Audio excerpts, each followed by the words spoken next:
Hello everyone and welcome to the channel. In this video guys, this is a short video. I'm going to show you how you can enable the dark mode on your Notepad.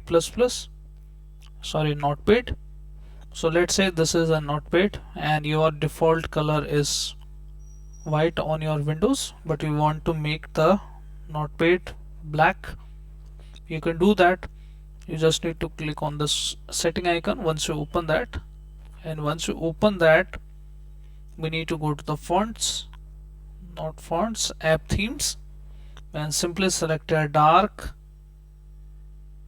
And now once you go back, you should able to see the black Notepad on your Windows. But if you want to revert it, choose the same option, let's say light, or you want to choose the system setting. So whatever setting you have chosen on your Windows, like dark or light, it will be set to system settings.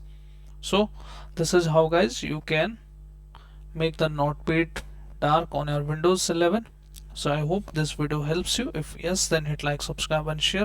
Thank you. Thanks for watching.